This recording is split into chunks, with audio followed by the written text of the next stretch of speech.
15 lessons. A young man sat and pondered the next phase of his life. "It is time," he said, "for a girlfriend." Yet, this new course in his life seemed both exciting and frightening. But success will not come without much failure, he realized. If only there was a way to avoid the painful trials ahead. And then, like magic, appeared a Pook. As like anyone shocked by the sudden appearance of a Pook, he was speechless. But this happened to be a talkative Pook who said, "I will guide you. The constant heartbreak, the loneliness, the feeling of having no control, these can be avoided. Follow me, and I will show you many of the lessons that must be learned." "Oh, Pook," the young man cried out, "would it not be better to throw myself into initial error? Is not error the best way to success?" "No, your heart does not need to be shattered to realize its lesson. Do successful marriages come from a series of failed ones? Of course not, for foresight teaches gently, error teaches brutally." With that, the young man asked, "And what is the first lesson?" The Pook replied, "Follow and see." Thus, the young man followed Pook to a nearby college campus. Pook then said, "Behold, the first example. Rejection is better than regret." "Remember," said Pook, "change is gradual. Before, you saw no opportunities. Now, you see them all about you. Yet, you are too hesitant to take them. You're slowly becoming more aware." "What are you saying?" "When you find yourself hesitant, always yield to action. If you see her, do not wait, gog, or wait for a perfect moment. Action, action, action." "Pook, I cannot. You see, I am insecure. I don't have that confidence." "You are confusing cause and effect. The cause of your hesitant nature is not because of your insecurity," said Pook. "You have not gotten what you've wanted, what you've desired. That is the cause of your hesitant nature." "What?" "You are caught in a vicious cycle. You are hesitant because you are not used to things going your way. And things will never go your way because you remain hesitant. You see what you want, become hesitant, and the door of opportunity closes. It happens again and again and again. With each choice towards inaction, you reject yourself a little bit more." Pook continued, "This is where that cycle of hesitation leads. In your world of hesitation, you shred off more and more of your manliness until you turn into a full-fledged nice guy. Then you seek to remove hesitation by making the approach risk-free. Then you start giving gifts, poetry, flowers, and declarations of love. You start to examine and re-examine non-existent signals until they read the way you want them to read. In the end, you place her on a pedestal and throw yourself to her worship. If there is a choice between less pain or the possibility of more pain, we default to the less pain. In adolescence, going for a girl and failing made you think everyone else would laugh at you. Whether or not it was true, you thought it was true. This was how you were kept within the cycle. "But Pook, how do I get out?" "By realizing that the choice of inaction is more powerful than action. Childhood is over. You are a man.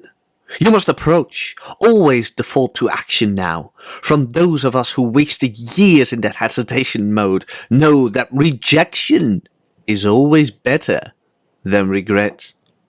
Always." Lesson 2. The woman enters the house, followed by a guy. The guy is all smiles, thinking that great acts of intimacy are about to occur. But, alas, The woman launches into a rant about men. "My ex-boyfriend was such a jerk," she began. "Why is it that men treat me so roughly?" The guy then transformed into Mr. Sensitive. There, he purrs.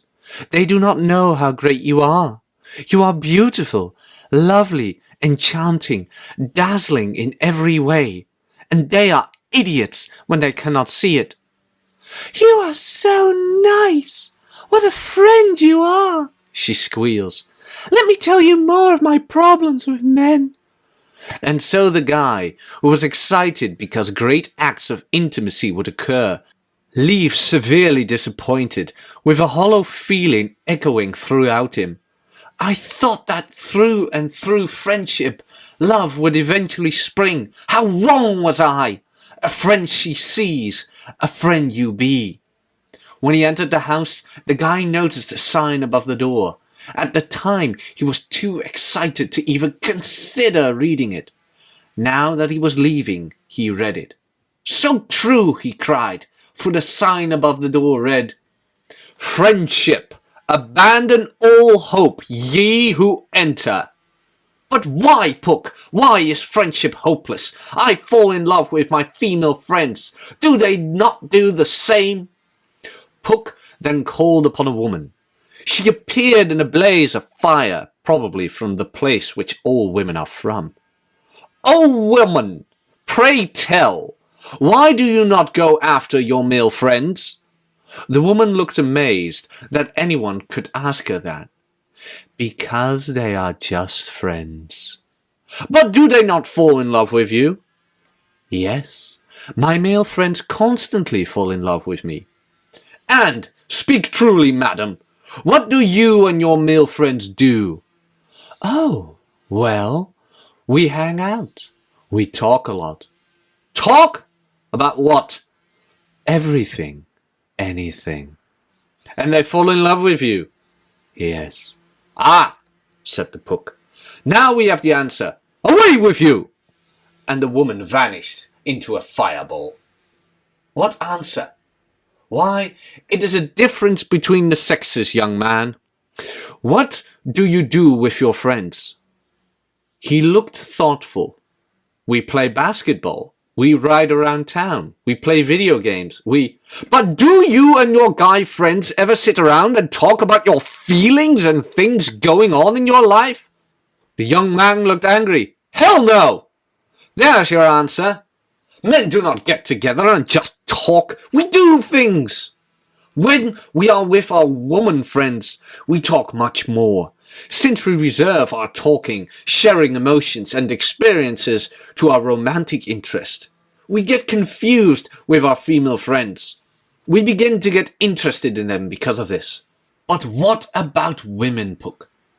Pook pointed to the telephone lines above them. Lightning surged and glowed along the lines. "The phone lines, they are on fire." "Indeed. When women get together, what do they do?" The young man looked at the fiery lines. "They talk." "About what?" Pook asked.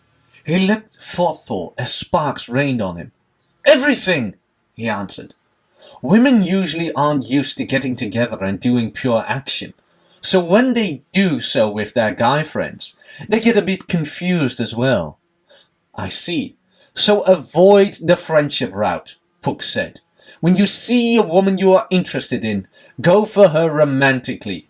For a friend she sees, a friend you shall be." Lesson 3. A guy called a woman and asked her out. The guy was nervous, was scared, he was shy. "So, we're set for tomorrow night?" Yeah, she replied. Then tomorrow night came. The guy agonized over the date the entire day. How should he act? What shall he wear? Did he have enough money? Would he be fun enough? But the poor guy realized he was wasting his time worrying, for there was no date. He got stood up. Obviously, there had been a reason. Perhaps something awful happened. Perhaps her car didn't start. Perhaps some incredible thing occurred in her life at that time that kept apart the two star-crossed lovers. So I tried again. Did we miscommunicate? Oh, yeah. You still want to go out? Sure. Let's go out on this and this day, okay? Okay. The day comes. The guy gets stood up yet again. But he rationalized it away. She did say she had things going on in her life. She did say that she wanted to go out with him. She did say that she wouldn't mind spending time with him. Obviously, something had have to come up. After all, she said she wanted to go. So the guy calls again and sets up another day. Likewise, he got stood up again. Ah! He screamed to himself. It's my fault, for I should judge by action, not by words. Pook then took the young man to a wall with a majestic painting on it.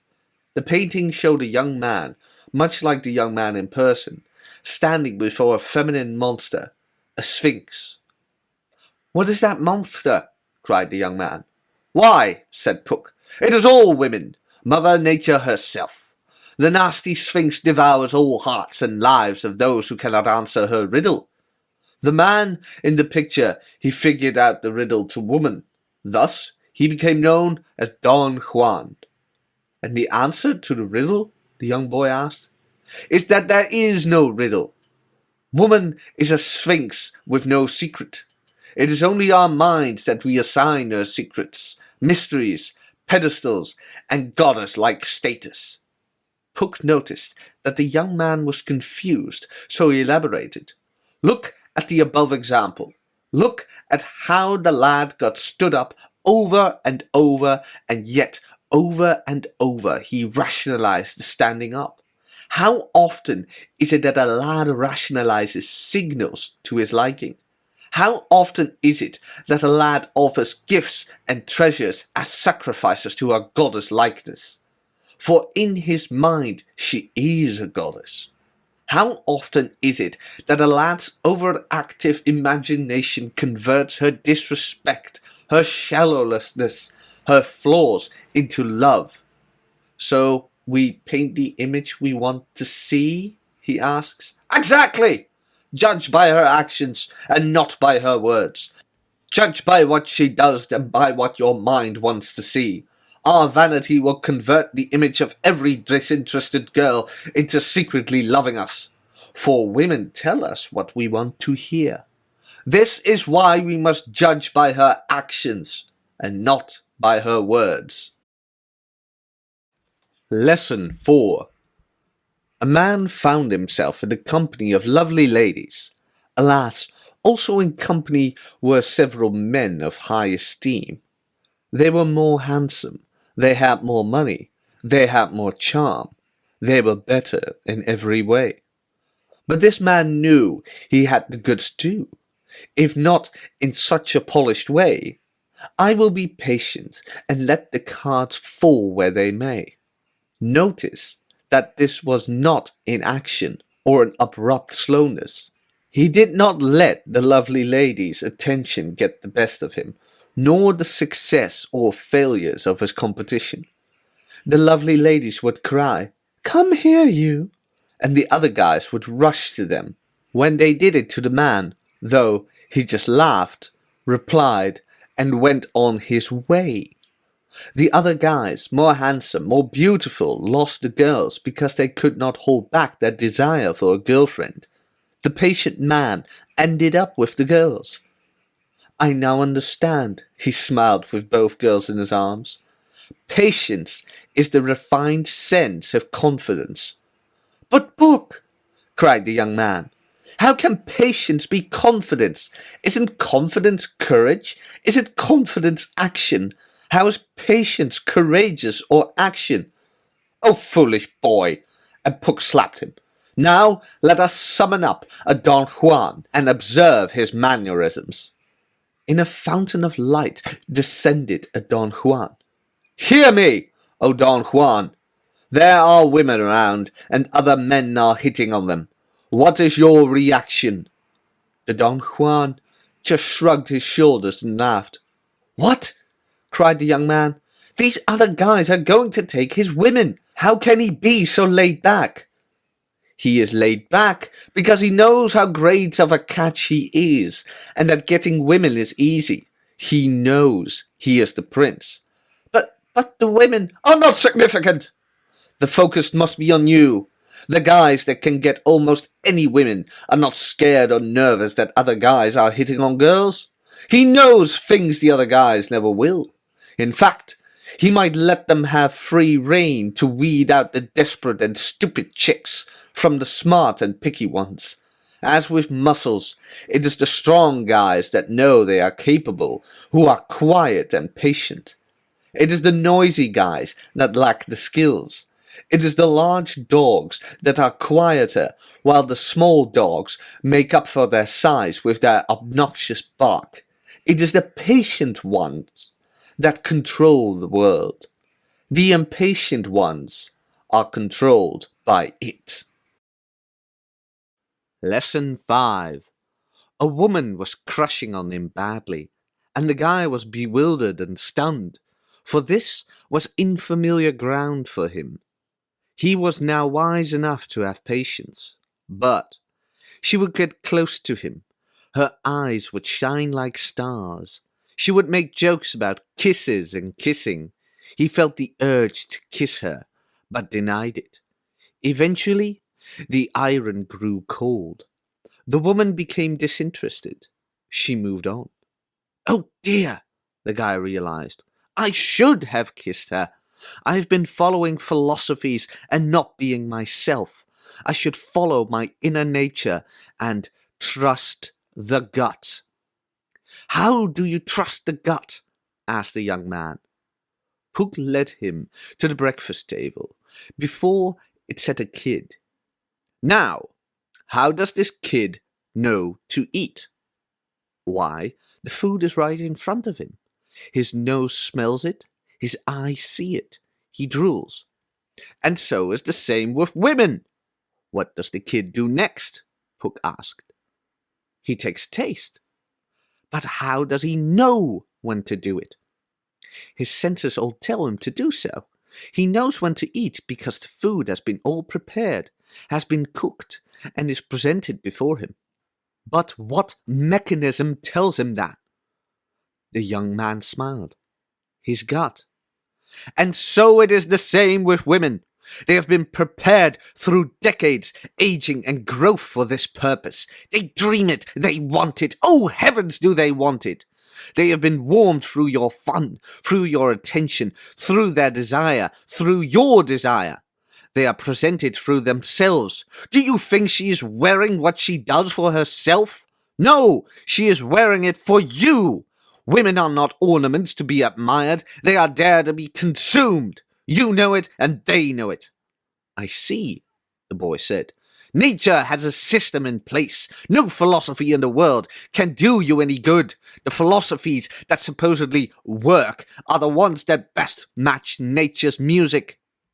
You can either flow with the system and get what you want, or you can buck it in pain. So listen to that gut. Lesson 6. The guy was on a prowl for a girlfriend. He approached many girls and did everything he could to win them. He failed miserably. With one girl, he brought flowers. With another girl, he brought her gifts. Yet, with another girl, he brought her candy. In conversation, he would be agreeable to everything she said. In matters of planning, he would reschedule anything and everything on her whim. The woman would become his sun, with his entire life merely orbiting them. But the poor guy kept crashing and burning.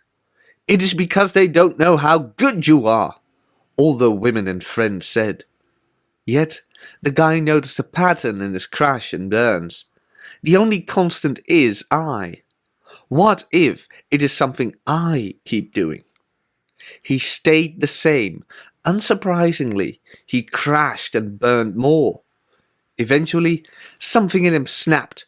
"No more," he said. "Why am I acting like a beggar? I am smart, handsome, have a future, and women ought to work for me."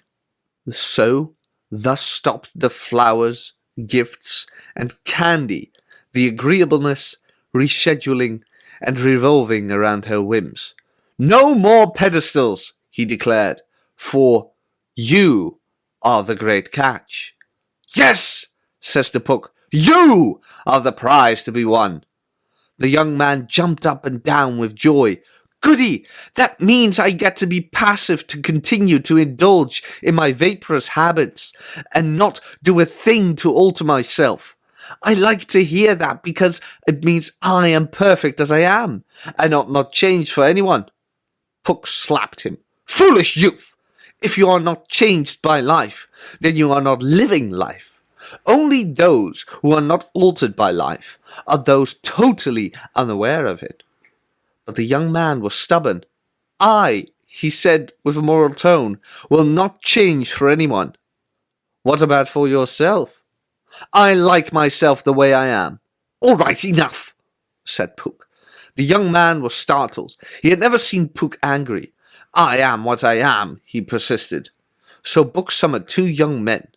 Each stood in a corner. Pook then said, "Before us are two youths who are on the threshold of life. Both have the same origins, yet the destinations are different. Let us look at the first one." What was witnessed was that the young man growing up, if he had got a bump on his head, he would cry to his mother. He would pull on her apron strings. He felt safety and comfort in his mother. With his father, he felt an uncertain fear within him. His father was the one who set the punishments, the deadlines, the lessons that had to be learned. He preferred the company of his mother, who seemed free from those hard edges. Now, the second young man's childhood came into view. His life was exactly the same. "Is there a point to this?" protested the impatient young man. "Watch," said the Pook. The first young man never broke free from the inciting womb-like feeling around his mother. He sought to replicate it over and over. Off he tumbled into reality like tumbleweed blown every which way by the winds of the age. He didn't know what he wanted to do in life, so he did what everyone around him did. He was captive to his friends, never seeking to break apart to tend his own matters of such. The playtime was too important to him, a part of that sense of ease and joy he had around his mother. He eventually found a girl, chose the first one that actually liked him, or tolerated him, he couldn't know, and married. Alas, the marriage lasted only a few years, until divorce came. "Why did she leave me?" whined the pathetic male. "I cherished her. I bought her flowers every day. I sang her sonnets. I always told her I loved her." She complained, "He disgusted me." The man goes through life broken and re-broken, trying fruitlessly to rebuild that sandcastle of childhood fun, whilst waves of reality kept on crashing down on him. He dies forgotten and irrelevant. "Oh," cried the young man, "this is awful." "What is so awful?" Pook replied. "He was, after all, just being himself." Now for the second young man. This young man quickly realized that childhood was over. Rather than looking towards forever replicating that sense of summer vacation, of escapefulness and feminine bliss, he launched himself at reality. "I will not live my life as a nothing," he declared. His friends and family were astonished at his constant self-improvement, his constant blossoming of talent and will. He, in turn, was astonished at them. It is like, he would say, that they are stuck in a type of stasis. I have changed, they acknowledge that, but they are exactly the same. He got to pick the woman that he wanted. He got to pick what career he wanted. He got to pick his destiny.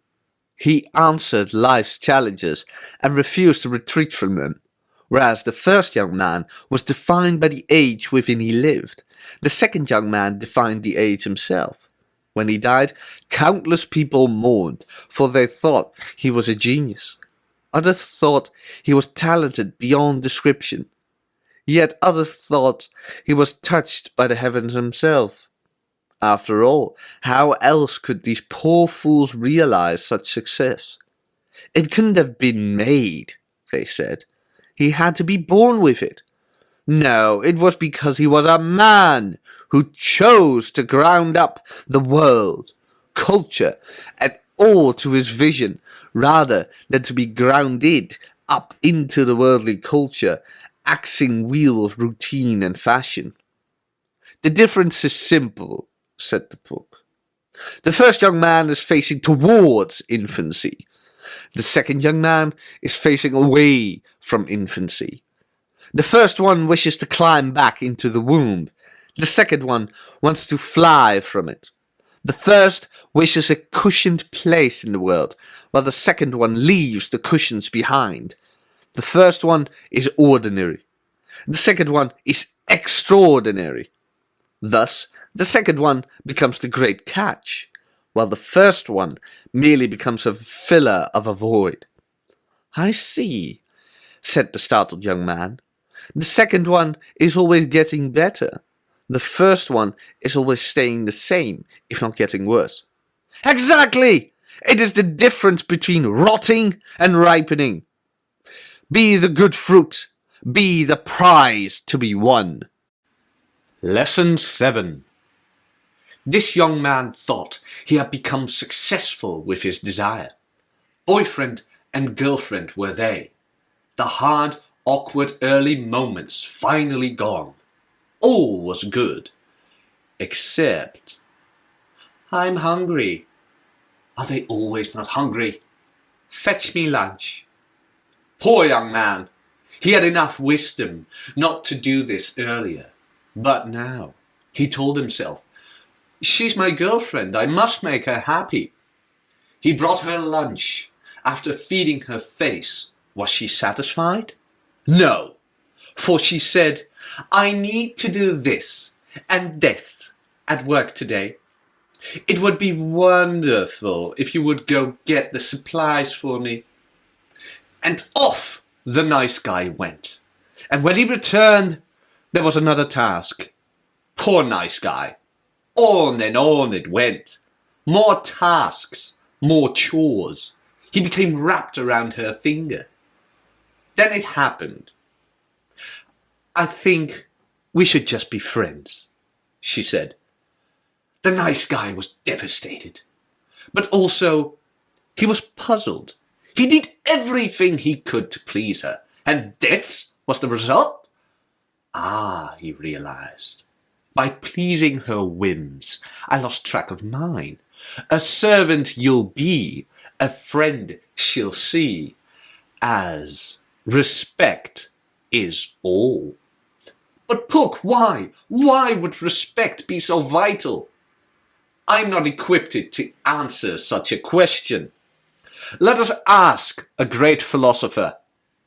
And then, out of nowhere, appeared Socrates. Attention, Socrates! You have been summoned. Do you know that? Answer the question that is respect. And Socrates replied, that's an easy one, Pook. Where there is reverence, there is fear. But there is not reference everywhere that there is fear. Because fear, presumably, has a wider extension than reference. Socrates then vanished in a whirl of blue smoke. O wise sage, salient soul, respect is the realization of set boundaries. After all, how can reference become without any sense of fear of you walking away? For the true passion with women can only come when the man can easily walk away. The great catch walking away is women's great fear. Walk away? The young man asked. Yes! Now let us ask a question to that opposite sex. Arise, woman! The woman enters with flare and fire. Answer this riddle. Why do men who are willing to walk away turn you on? And the woman laughs. Didn't everyone know this? A man that can walk away means that he has his pick of the litter. And the woman can easily be replaced. You won't find a lawyer or doctor or politician be entangled to a woman at first. Away you go! The woman melted in a blaze of fire and flame. So the great catch is always willing to walk away? The young man asked. The great catch is respect, Pook said. She is supposed to celebrate life with you, not use you as a peon. Be a man and respect attends to itself. Lesson 8. Now the young man had battle plans galore for the women. If she does this, he said, I will do this. He memorized the interest signals and was stuffed with philosophies. Yet he noticed that guys who knew nothing of seduction scored left and right. How did they do it? Also, he faced a big problem. Talking to a woman normally he was fine with. Talking to her with a sexual outcome made him feel guilty and dirty. He knew being desireless was keeping him from being desperate, but it wasn't getting him women. In fact, it seemed that those guys desiring the women would have their desire reflected back. But then it hit him. Only the sexual ones get the girls. I don't get it, Pook, the young man said. So Pook took the young man to the workshop of Leonardo da Vinci. The young man sat and watched the Pook stand before a large screen. Like Leonardo's picture of man, Pook had one of woman. Pook tapped on the woman with his pointy stick. Women, he said, are entirely sexual creatures. They do not respond to your intellectualism. They do not respond to your genius. They only respond to sexuality. What do you mean, Pook? The young man asked. Most men are scared of their sexuality, Pook pointed out. Look at the chumps. They are not men. They are androgynous. They are ape-like. The young man wasn't getting it, so Pook summed up a nice guy and a woman. Look, said Pook.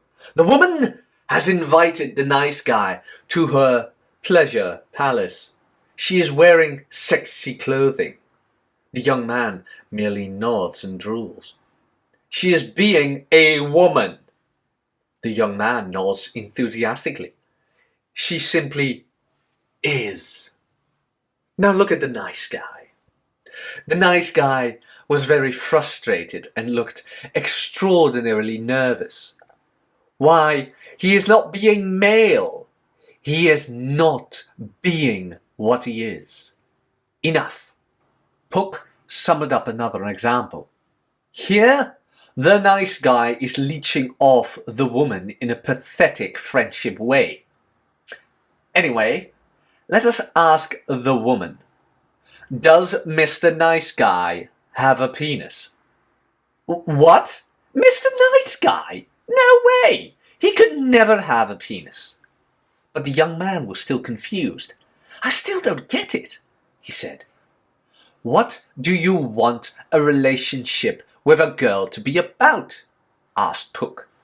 The young man hesitated. Do you want to talk about DNA or genetics all day? Asked Pook. The young man laughed. Of course not.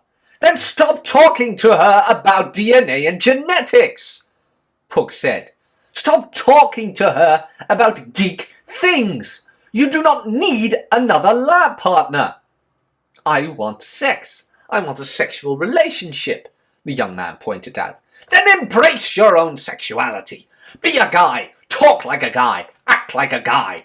Do action things. It is one thing to talk about things you love, but most guys talk about things just to talk, Pook said. Sexualize myself, my appearance, and my actions, and the woman will naturally follow, the young man asked. Exactly! Lesson 9. Oh, how he wanted success with women. Why did others do so well and he so poorly? All Jocks did was breathe and grunt to get chicks. And he did everything possible with no success. Alas, the pangs of deprived love. She was beautiful, wonderful, but only wanted him as a friend. In fact, every girl he had desirous thoughts about thought of him only a friend or less. It was time for change. Information was the key, he knew. He devoured books, articles, anything at all about the nature of women and creating romantic success. Then he met a Spanish guy named Manuel. Manuel said, "Behold, for here is your battle plan.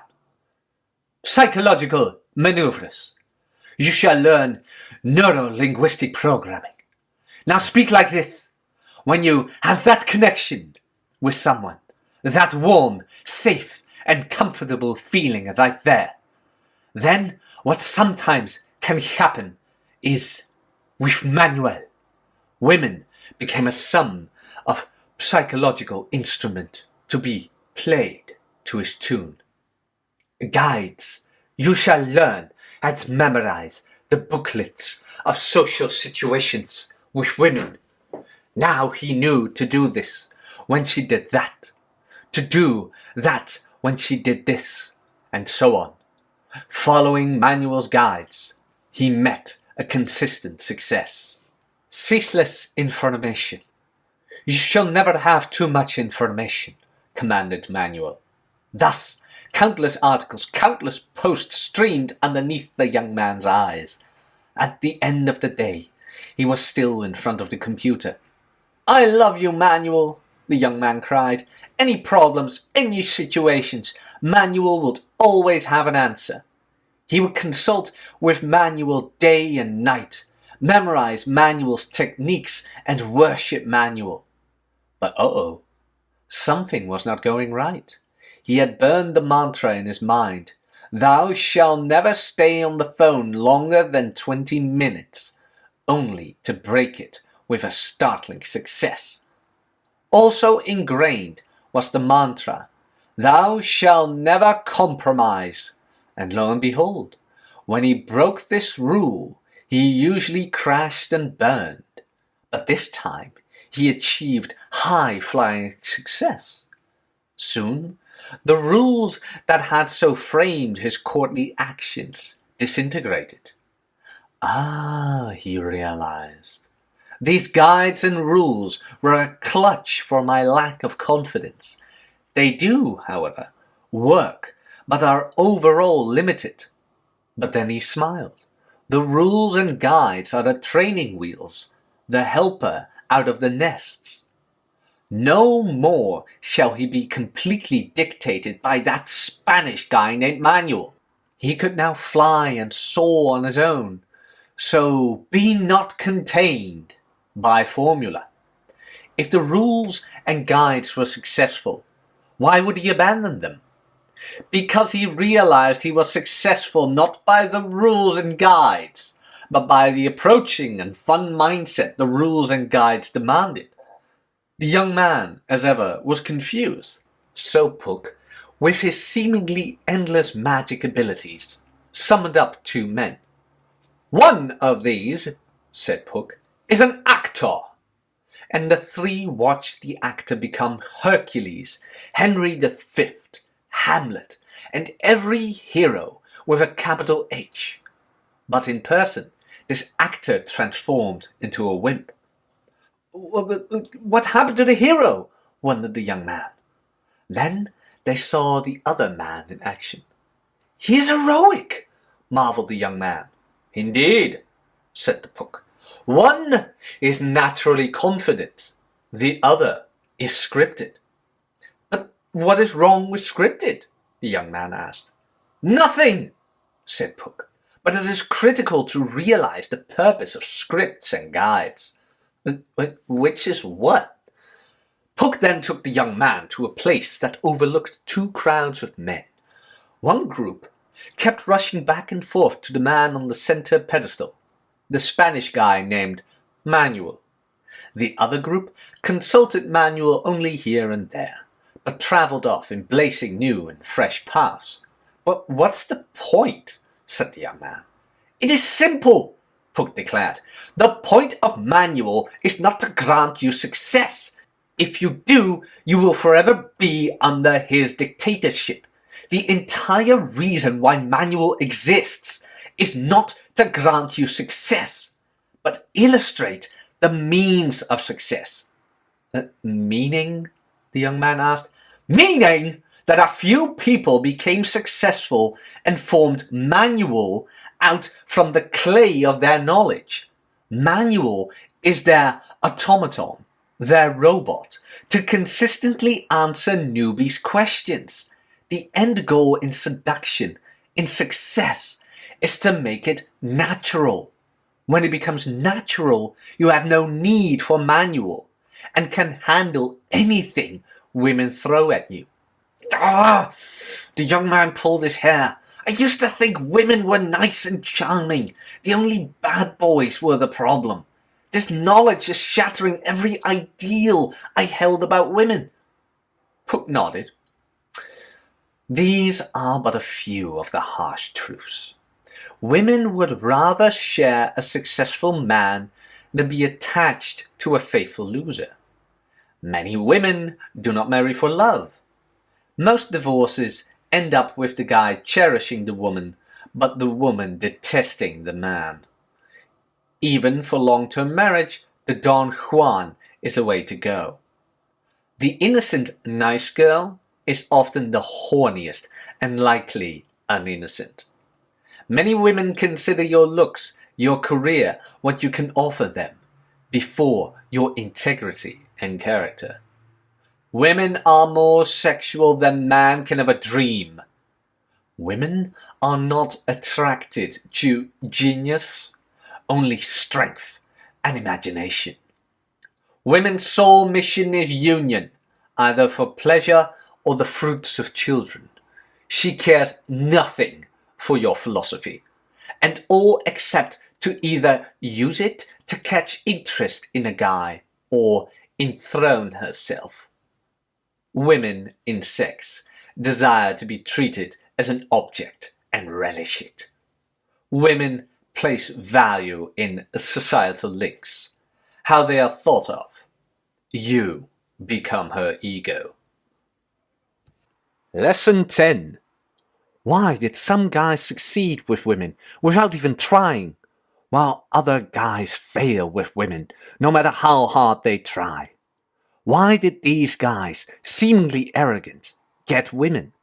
Why did these jerks succeed where he, the young nice guy, failed?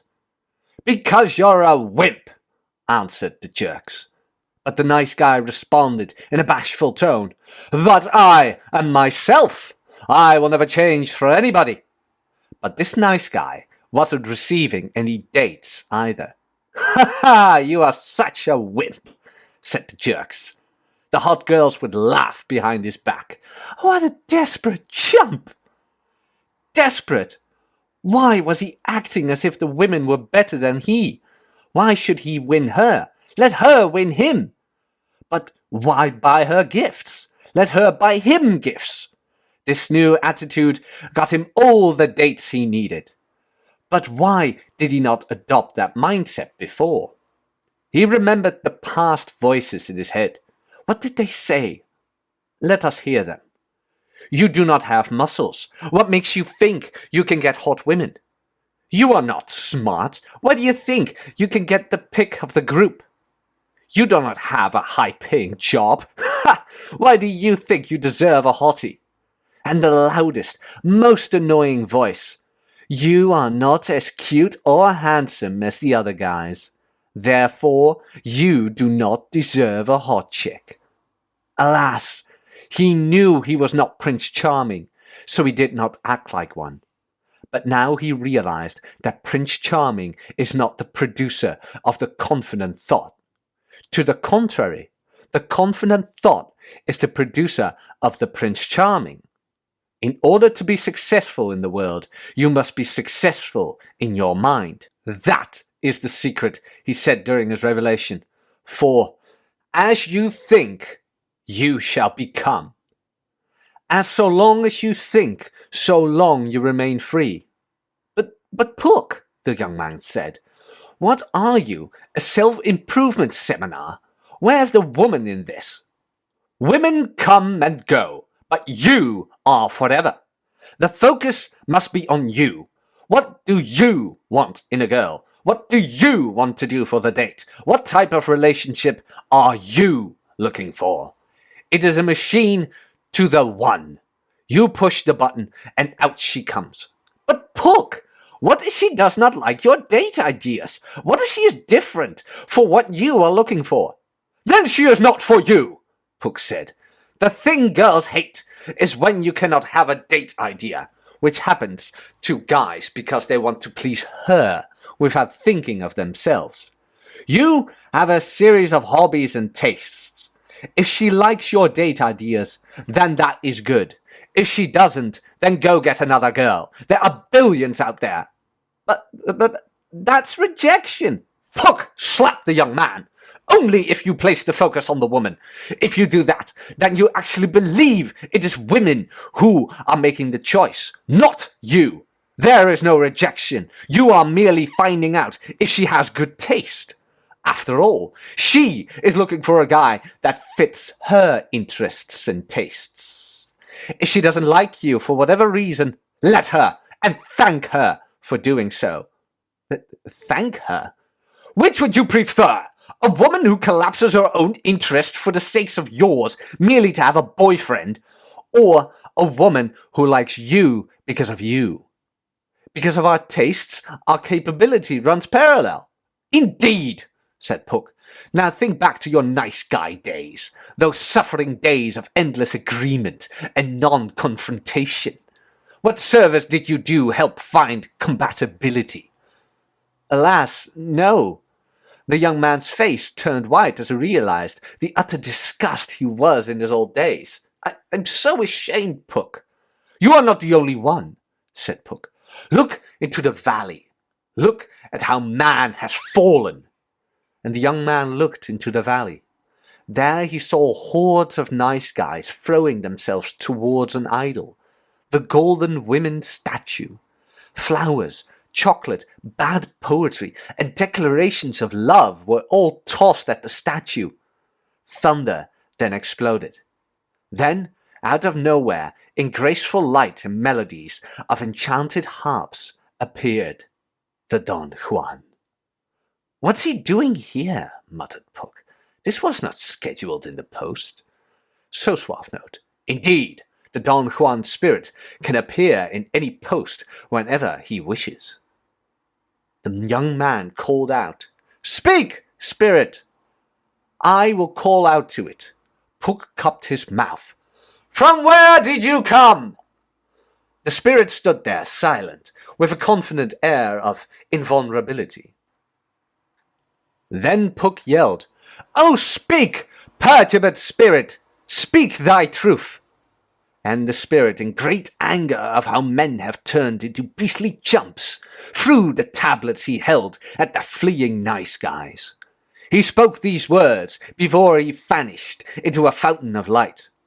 You cannot be yourself without truthfully seeing yourself.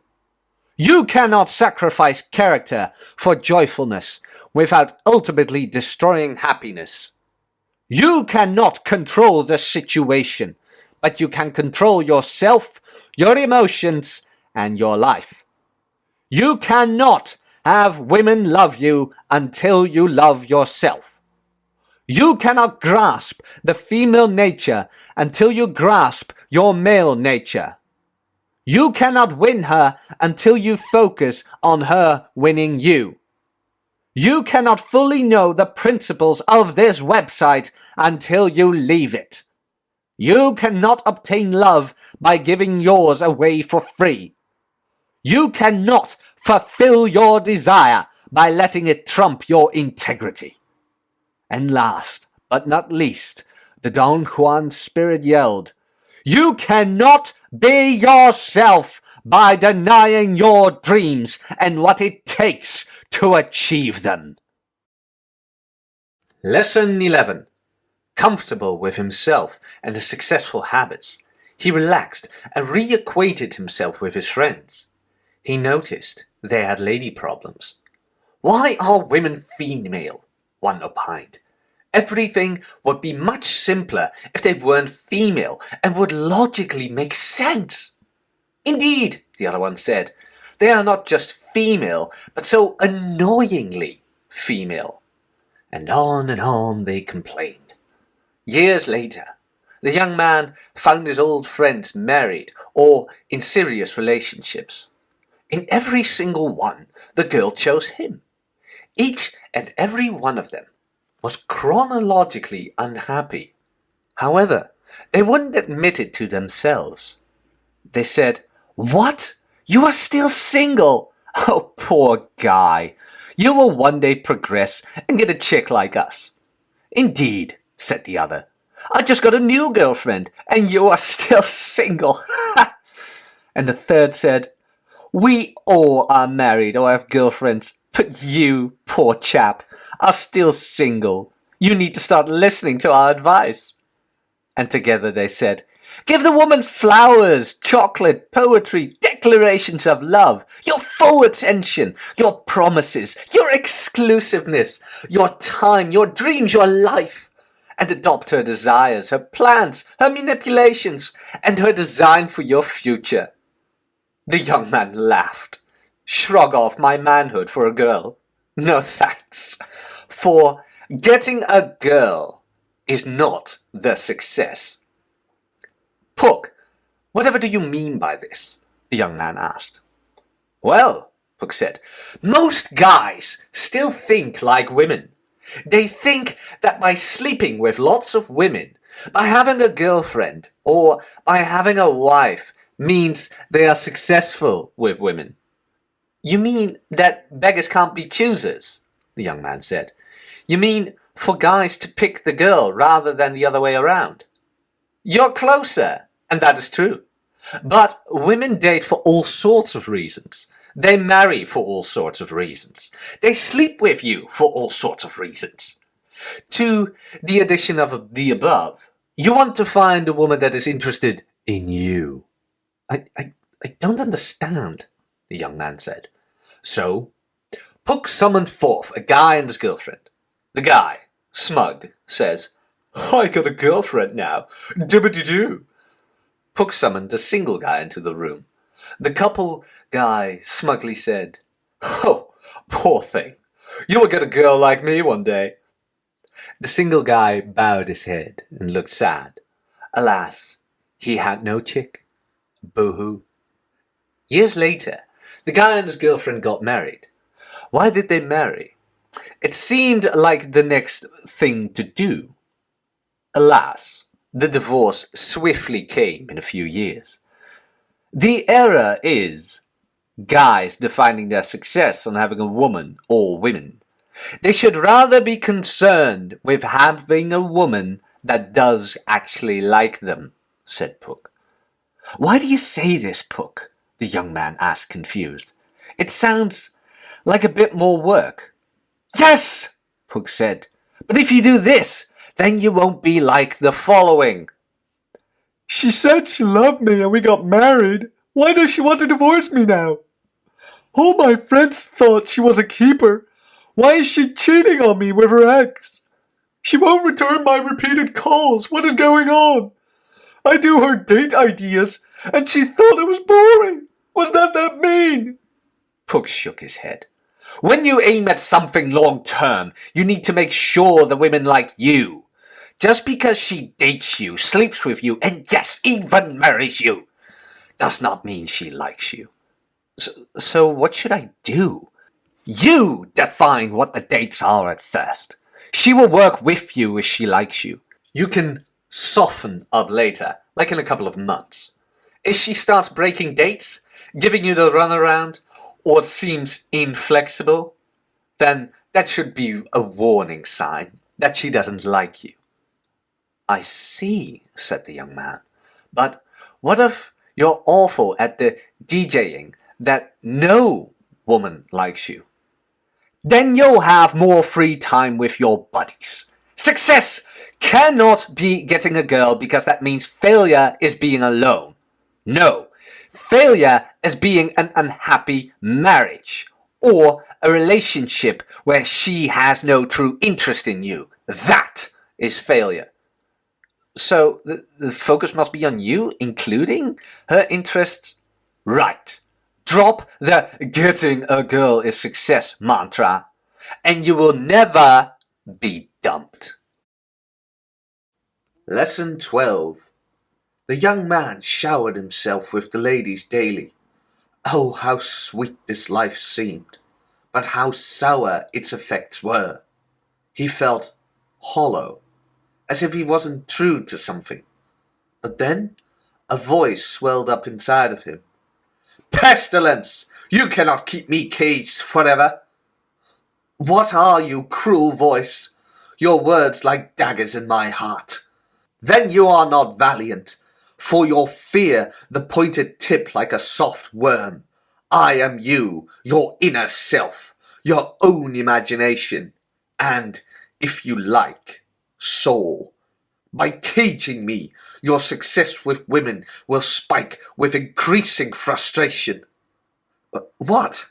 You are the one that is spreading this emptiness through my body like a virus.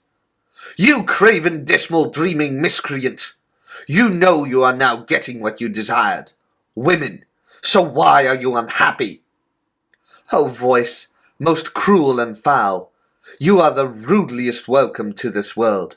My answer is, because I haven't found the right one. No, you wimpled, beef-witted wagtail. You have divided your emotions from yourself, your imagination from reality, your true personality from the universe. But I had to change because I wasn't getting the women. And you failed because by keeping me caged, you limit yourself. I act only in accordance to what women want. But women want you to live in your own world, to stop bending over to be spanked, and not in the good way. A willy-billy translation into a tampon that every woman uses for her needs, emotional, physical, social, etc. You are the equivalent of the women doing whatever to please the men. Yes, the girl that is the smokehouse where every man does place his meat. You are the magical tampon where every woman does place in her... Oh, you are a crusty botch of nature, the man said to the voice. All the things women want, confidence, humour, spontaneousness, fun, these are all qualities of a man, living out his imagination. Embrace your dreams. Stop trying to be perfect in a woman's eyes, for you'll wrong the truest commandment with sexuality. Do not bore women, and unite dream and day. Goodly youth, you have gotten a letter. The youth was excited. A letter? For me? He hurried to rip it open. Who is it from? Read, Pook said. And the youth did. He looked at Pook. The address says the letter came from Womaniverse. Indeed. Like a heaven over us, the ladies in Womaniverse watch us over. Yes, they always notice you. They look at your life and reward the men of the world with the feminine element. But not all men get the same type. Oh no! Some get virgin material, while the fools get common ore. What else can you tell me of this feminine element? Said the boy. It is highly relaxing, very ornamental in sports cars, explodes and freezes for no reason, and reacts well to gold, platinum, or any of the precious metals. It also turns green when placed near superior specimens. What are you saying, Pook? That how we are the rock in their world, that they are the rock, an element of ballast for us in this universe? Oh, silly youth, these thoughts are too feathery and fluff at nothingness in your dimension. Don't think of it. Only read the letter, dear boy. Do the women write to us men often? The boy said. Rarely. Usually women speak in womanese, so we men don't hear anything anyway. But being a dutiful Pook, an emissary myself, I've translated the letter to masculine terms. Thank heavens! Now I see what it's in 19th century style. Just read the letter, boy, the Pook said. The youth held up the letter and read. Quote, Dear Sir, do not be ungrateful to the women. They surprised you, perhaps shocked you, but they also prepared unexpected triumphs for you as author. Among these successes will be the control and direction you place on your own life and destiny. But alas, this will not be the fate for most. Indeed, for many of you, you remove one kingly focus only to place another error in its place. Instead of abolishing the throne, you just throw new systems and techniques on it. This is the cycle of chumpdom. Yet, there is good reason to say that the ways of nature are as invaluable as they are unscrutable. For if you will just grant us a moment, what we shall very soon try to demonstrate through our messenger, Monsieur le Pook, we will show you a revolutionary revolution. The throne that kept controlling your life in some way, in some fashion, will finally be shattered, no matter what the system you place on it. Your fellow nobles, all ambitious, with dagger eyes, will try to place themselves on this throne of your world, to get you to live in their world. They will crown themselves with your dreams and say, Look at me! I am the object and axis of your world. My whims become your laws. What you enjoy today, including your tastes in food, women and cars, will be dictated by me.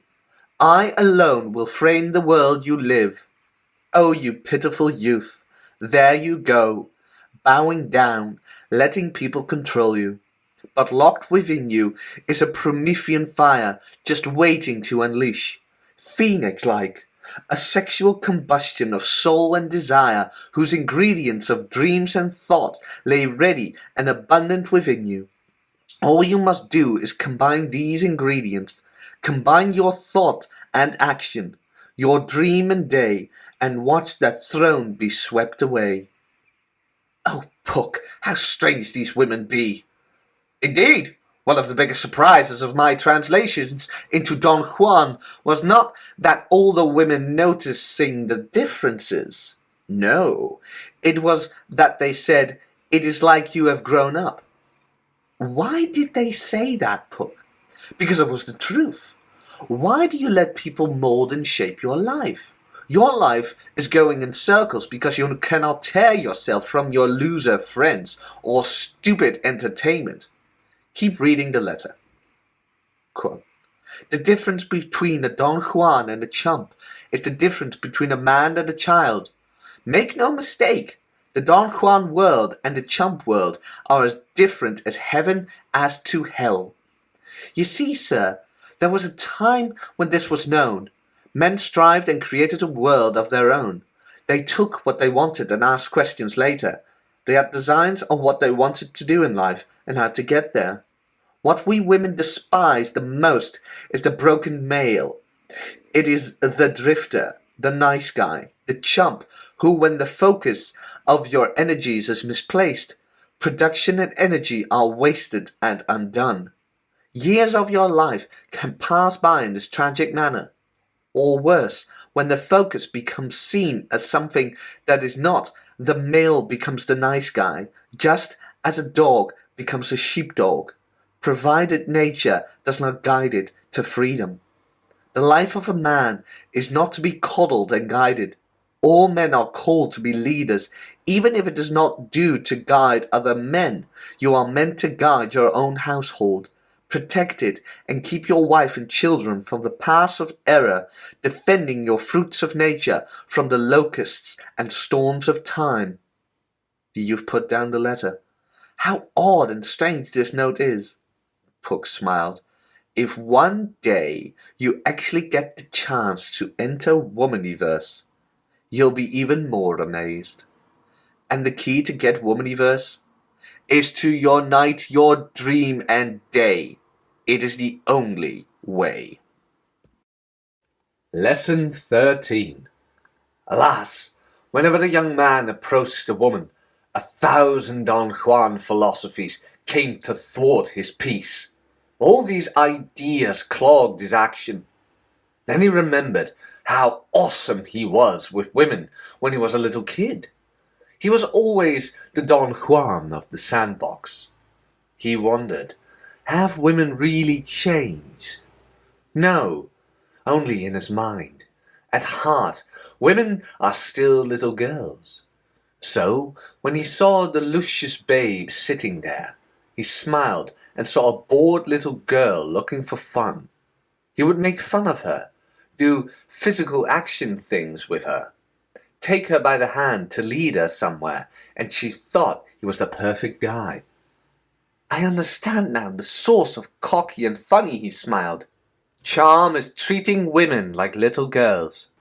This is the most sexist thing I've ever heard, the young man said. You doubtful youth, Pook responded. You're a beanstalk cynic, a crusty philosopher.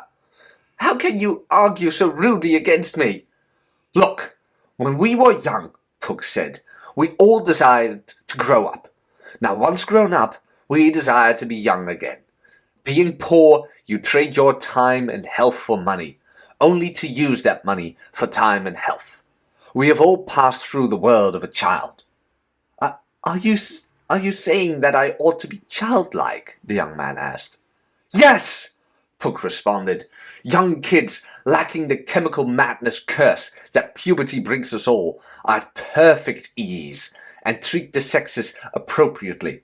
No young boys will say whatever you want to do. Young boys run around. They do not sit and talk to the girls all night. Young boys have their cars, their trucks, their dangers and excitements. Now, compare the young boys' actions to those who are really successful with women. The youth was alarmed. They are identical. I always thought women were immature for going after these so-called jerks, bad boys and jocks. I see that in some ways they are immature, but kept that joy of youth with them, whereas I had killed it. Youth, what do you do on a date? Pook asked. Why, I speak to her about philosophy, about literature, about the designs on the universe, about DNA, about world events, about— Stop! I can take no more, Pook said. Come and drink from this fountain of youth. The youth did so. All those paper bullets of the brain ceased. Now all I want to do is do things and not talk. I want to run around. I want to have fun. And women go crazy over these types of guys. Some people are so scared of growing older that they become extremely aged in their youthful flesh. Now you will be the envy of every philosopher, scholar, thinker, and deep analyzer. You will be in the world they have no access to. Nothing has changed. The attitude you had towards girls when you were in the sandbox is exactly the attitude you need now. So think young and live. Lesson 14. The young man had one problem left. He would be very successful with women, from one-night stands, from casual dating, from relationships, and so on. Yet, every now and then, he got that feeling of something bursting through his chest, like a creature popping out from Alien. The woman would talk to him, blah, blah, blah. He felt it inside, a very sweet but gooish feeling. She would go on, blah, yabbity, blah, blah. And he felt the sickly warm feeling spread throughout his body. What was happening to him? Yappity yap, blah, blah, yappity blah, yap, the girl continued, as he felt the feelings spread throughout his body, paralyzing him like a poison. Ya, blah, blah, ya, she went on, oblivious as he was collapsing from his sickness. The next day, he had this overwhelming urge to send her flowers, chocolate, and bad poetry. It was too much, and he gave in, and saying, "You are my life. I love nothing else so well as you. I will do anything for you." And then she said it. "I think we should just be friends." Oh, that AFC disease rose up again in him. How does one smash it forever? He smiled. And then he realized. Always have a backup chick. But Pook, the young man said. Perhaps this guy was falling in love. No, it was a false love, Pook proclaimed. Come and see. Pook led the youth inside every man's heart. Inside the cavernous room, each surrounding wall depicted television screens with a graphic. "What is this place?" the young man asked. "Every guy has a passion about different things," Pook stated. "On that wall is his car passion. We see many screens of different cars, all ones he loves. On the other wall, there is his food passion. We see screens of all his favorite foods. And if you come along here, you'll find the ambition wall, where screens show all the things he wants to do. Now look at the women wall." "Pook, there's only one picture on it." "Yes! Nature has designed us to love in a marriage way, where there's only one picture on that wall." "I can understand that, but where's the problem, Pook?" "The problem is that he is not married or engaged to her. So he's acting married to her when really they are dating or just friends." "Oh dear," the boy replied. "Yes," said Pook. "When a guy decides to go dating and dates only one chick at a time, only one picture will appear on the wall. When there is only one, he is designed to think of her in a marriage way. So he starts becoming AFC with this girl he just talked to." "So, say if a guy is socially unskilled," the boy said, "and has only one friend, that is a girl, only that girl's picture will appear on the wall," he asked. "And because of that, he will fall in love, so to say, with his friend." "Exactly," Pook said. "If there's only one fuck buddy, he will eventually want to date the girl, want to become exclusive with her, and turn into a total AFC. But if he has a backup chick, then another girl is on the wall as well. He can't act married if there's more than one girl up there. Thus, he stops becoming a latent AFC. But what if he has his interest in other things?" the young man said. "Shouldn't he date only one girl then?" "No! Either go for many or go for none," Pook stated. "If you go for one, you will become an AFC, an average, frustrated chump. Most guys are too lazy or too scared to go for multiple girls, so they remain AFCs and forever remain in a vicious cycle."